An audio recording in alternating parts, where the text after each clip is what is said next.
دهشت او ویره تا خپره کړې ده که ما خپره کړې ده یا دا سیاسي خلکو خپره کړې ده چې وینې لس موټره سره پسې وي مخان یې تړلې وي اصلي ورسره وي ارنونه یې لګولې وي دا ویره نه ده نور څه شي دی د وطن هر سړی چې د دې سکیورټي فورسز 10 موټران سره وویني په زړه کې یې وام سي چې بیا څه پیښه سوې ده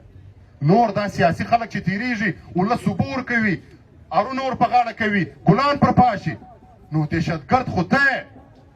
هسې زورور یې په وچ زور دي دلته دغه خلک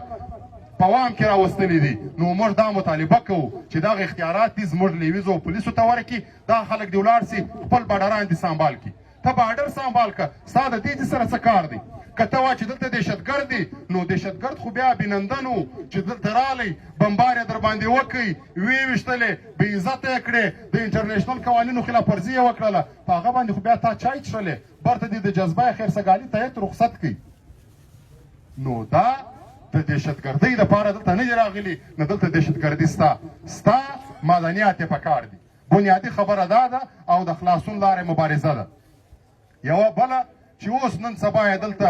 یو نوې منصوبه په مخه کړې ده دا منصوبې خو روانې کړي دي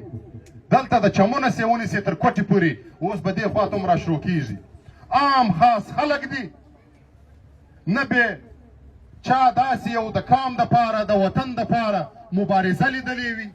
نه به چا داسې د یو غریب سره مرسته لیدلې وي 30 موټران په پسې تورې چیشې په هر موټر کې لس کلاشینکوفونه مخان یې تړلي پلانکی کمانډر دا روان دي دا تماشه روانه ده اوس ستا وطن په دغه بدو باندې درخته کوي په دغه ویر باندې درخته کوي چې دلته به بیا څوک سیاست نسي کولی د دې مخنیوی بیا یوازې دغه سیاسي کارکنان کولی سي دغه اوس یو نوی سیستم روان دی او دا ټول هغه خلک دي چې دلته پنجاب او کراچي ته ځي پر هر چیک پوسټ باندې دی 5 واره خپل شناختي کارت ورښکاره کوي چې بیا زما وطن ته راسي بیا په 30 موټره پسې لکه ته چې ډیلی نیولی وي او بیا دلته ټول خلک د پښو پخته کړي نو پر دې باندې به دغه وطن دا ټول سیاسي کارکنان سوچ کوي دا یو منصوبه را روانه کړې ده دې منصوبې مخنیوی به موږ کوو دغه سیاسي کارکنان به کوي آخري خبره دا کومه دغه ټول واقعیات دغه ټولې منصوبې چې دوی جوړې کړي دي د دې ملک میډیا او د دې ملک عدالتونه په دغه منصوبه کې د دوی په شریکه ملګري دي نه دلته میډیا